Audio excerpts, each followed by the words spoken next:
Hello everyone. In this video, we are going to discuss about directing function of management. So basically, directing consists of process or technique by which instruction can be issued and operation can be carried out as originally planned. Therefore, directing is the function of guiding, inspiring, overseeing, and instructing people towards the accomplishment of the organizational goals. So, in this video, we are discussing various parameters related to directing function. So, this is the content of our video, that is need for the directions and instruction to the subordinates, characteristics of directing, importance of directing, principle of directing, and elements of direction. So let's see first need for the direction and instruction to the subordinates. So direction and instruction are very important to every subordinates or workers because due to lack of direction maybe following situations are arising, like that is unable to execute planned work, unable to identify resources, chances of repetitive mistakes, deviations may be arises in finished job, unable to maintain disciplinary standard. So these are the situations which can occur due to lack of direction. And to avoid these situations, we need proper directions and instructions to the workers or subordinates. Now let's see the characteristics of directing.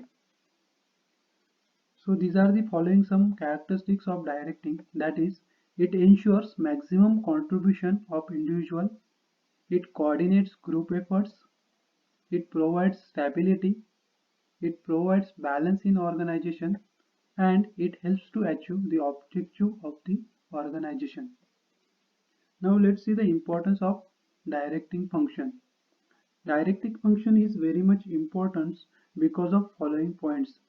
That is, it initiates action, it integrates employee effort, it motivates the subordinate, it facilitates implementing changes, it creates balance in the organization.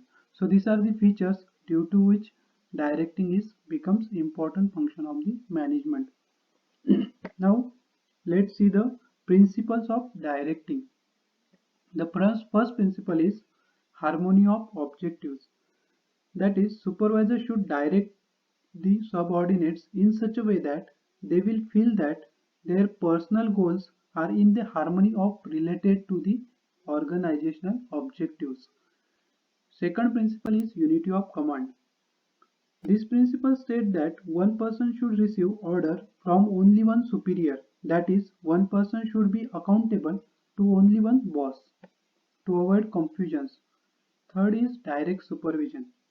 Every supervisor must maintain the direct personal contact with his subordinates to maintain the relation and motivate the employees. Next is effective communication. Communication is the instrument of direction. Supervisor gives orders through the communication only, and effective communication will provide for free flow of ideas, information, suggestion, complaints, and grievance. So that communication should be effective. And last is follow. A manager or supervisor has not only to issue orders and instructions but also to follow up the performance so as to ensure the work is being performed as desired or not. So these are the principles are followed by directing function of the supervisory level. Next is element of directions. There are basically four elements of direction. First is supervision. It implies overseeing the work of subordinates by superiors.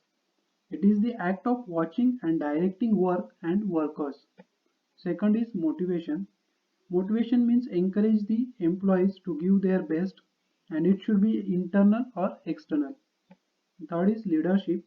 Leadership may be defined as the process by which manager guided and influenced the work of subordinates in the desired direction. And last is communication. It is the process of passing information, experience, opinion, etc. from one person to another. It is a bridge of understanding. So these are the elements of direction. I hope you like this video. Thanks for watching.